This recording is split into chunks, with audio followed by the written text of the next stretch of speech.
Ticket కోసం party మారారు. Ticket దక్కించుకుని MLA కూడా అయ్యారు. గెలిచిన మొదటిసారి మంత్రి పదవి దక్కించుకున్నారు.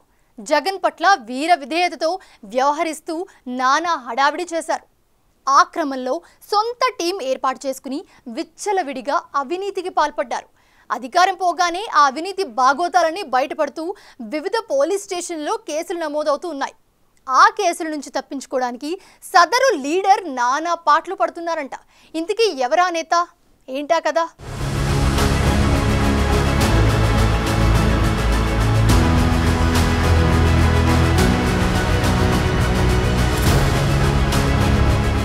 తెలుగుదేశం పార్టీతో పొలిటికల్ ఎంట్రీ ఇచ్చి వైసీపీలోకి జంప్ చేసిన బెడదల రజని ఆ పార్టీ తరపున 2019 ఎన్నికల్లో చిలకలూరిపేటలో మాజీ మంత్రి ప్రత్తిపాటి పుల్లారావుపై గెలిచి సంచలనం సృష్టించారు. తెలుగుదేశంలో ఉన్నప్పుడు చంద్రబాబుపై ప్రశంసల వర్షం కురిపించిన ఆమె వైసీపీలోకి వెళ్లాక ఒక రేంజ్లో జగన్ భజన చేశారు. దాంతో గెలిచిన మొదటిసారి మంత్రయ్యారు. 2.5 ఏళ్లు వైద్య ఆరోగ్య శాఖ మంత్రిగా బాధ్యతలు నిర్వహించారు. అధికారంలో ఉన్న సమయంలో బెడదల రజని ఆమె అనుచరులు పెద్ద ఎత్తున అవినీతి అక్రమాలకు పాల్పడినట్లు ఆరోపణలున్నాయి.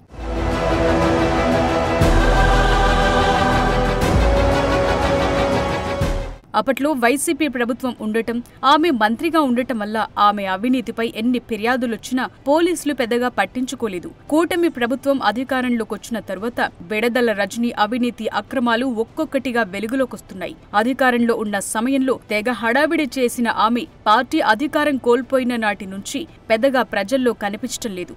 నియోజకవర్గంలో పార్టీ కార్యకర్తలకు రజని అందుబాటులో లేరని వైసీపీ నేతలే చెప్తున్నారు. అవినీతి గుట్టు బయటపడుతుండటంతో ఆమె అజ్ఞాతంలోకి వెళ్లిపోయారని, బీజేపీలో చేరేందుకు ప్రయత్నాలు చేస్తున్నారని వైసీపీ వర్గాల్లో పెద్ద ఎత్తున చర్చ నడుస్తోంది. కూటమి అధికారంలోకొచ్చిన తరువాత వైసీపీ నేతలపై వరుస కేసులు నమోదవుతున్నాయి. గత ప్రభుత్వంలో నమోదైన కేసులు మళ్లీ తెరపైకొస్తున్నాయి. ఇందులో భాగంగా వైసీపీ ప్రభుత్వం హయాంలో తెలుగుదేశం ప్రధాన కార్యాలయంపై వైసీపీ నేతలు, కార్యకర్తలు దాడి చేశారు.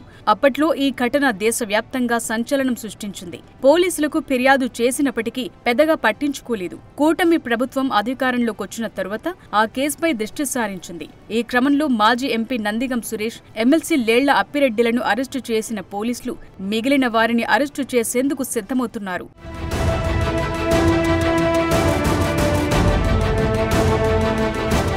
కూటమి ప్రభుత్వం దూకుడుతో గత 5 ఏళ్లు పొలిటికల్ స్క్రీన్ పై ఓ వెలుగు వెలిగిన నేతలు అండర్ గ్రౌండ్ లోకి వెళ్లిపోతున్నారు. ఇప్పటికే కొడాలి నాని, వల్లభనేని వంశీ, జోగి రమేష్ వంటి వారు అండర్ గ్రౌండ్ కు వెళ్లిపోగా మాజీ మంత్రి బెడదల రజని కూడా కనిపించకుండా పోయారు.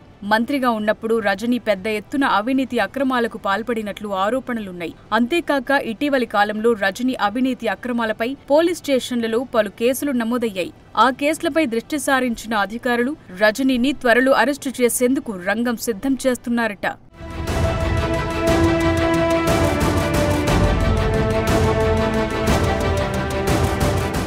రెండు 2019 ఎన్నికల్లో చిలకలూరిపేట నియోజకవర్గం నుంచి వైసీపీ ఎమ్మెల్యేగా విజయం సాధించిన రజని 2022 ఏప్రిల్ 11న జరిగిన మంత్రివర్గ పునర్వ్యవస్థీకరణలో భాగంగా వైఎస్ జగన్మోహన్ రెడ్డి మంత్రివర్గంలో ఆరోగ్య శాఖ మంత్రిగా ప్రమాణ స్వీకారం చేశారు. ఆ తరువాత రజనీని పలు వివాదాలు చుట్టుముట్టాయి. ఆమె నియోజకవర్గంలో పెద్ద ఎత్తున అవినీతి అక్రమాలకు పాల్పడినట్లు విమర్శలు వెల్లువెత్తాయి. స్థానిక వైసీపీ నేతలు కూడా జగన్ కు రజనీపై పలుమార్లు ఫిర్యాదులు చేశారు. అయినా జగన్ చూసి చూడనట్లు వదిలేయటంతో ఆమె మరింత రెచ్చిపోయారని వైసీపీ శ్రేణులే చెప్తున్నాయి. ఈ క్రమంలో చిలకలూరిపేట నియోజకవర్గంలో ఆమెపై ప్రజల నుంచి తీవ్ర వ్యతిరేకత వ్యక్తమైంది. జగన్ నిర్వహించిన సర్వేలో చిలకలూరిపేట నియోజకవర్గం నుంచి రజనీ గెలవరని తేలటంతో ఆమెను గుంటూరు పశ్చిమ నియోజకవర్గానికి మార్చారు. గుంటూరు వెస్టులో ఎంత కష్టపడినప్పటికీ రజని గెలవలేకపోయారు. ఆ క్రమంలో చిలకలూరిపేటలో రజని పూదందా వెలుగు చూసింది. జగనన్న కాలనీలకు సేకరించిన భూములకు సంబంధించి రైతుల దగ్గర ఆమె 1,16,00,000 రూపాయల కమిషన్ తీసుకున్నారని ఆరోపణలొచ్చాయి. ఈ విషయంపై రైతులు పోలీసులకు ఫిర్యాదు చేశారు. అయితే ఈ బాగోతం బయటపడగానే మాజీ మంత్రి రైతులకు ఆ మొత్తం తిరిగిచ్చేశారట.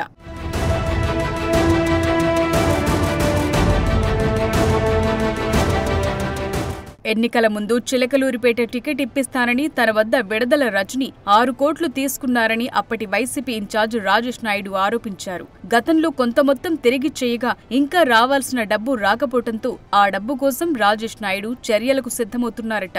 ప్రస్తుతం రాజేష్ నాయుడు తెలుగుదేశం పార్టీలో ఉన్నారు. ఆయన రజనీకి గట్టి షాక్ ఇచ్చేందుకు రెడీ అవుతున్నారట. మరోవైపు చిలకలూరిపేట స్టోన్ క్రషర్ యజమానులు కొందరు మాజీ మంత్రి బెడదలపై తాజాగా ఏసీబీకి ఫిర్యాదు చేశారు. క్రషర్లు నడపాలంటే 5 కోట్లివ్వాలని రజనీ డిమాండ్ చేశారని, లేదంటే 50 కోట్ల జరిమానా విధించేలా విజిలెన్స్ కేసులు నమోదు చేయిస్తానని బెదిరించారని ఆరోపించారు. దీంతో బెడదల రజనీపై చర్యలకు పోలీసులు రంగం సిద్ధం చేస్తున్నట్లు తెలిసింది.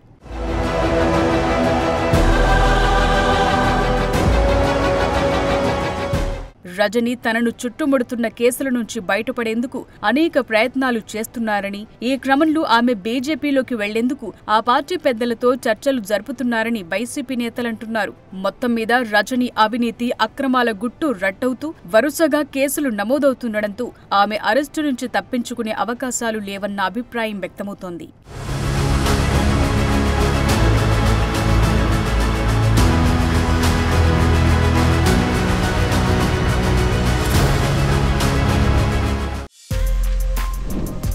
For more videos like this, subscribe Big TV channel.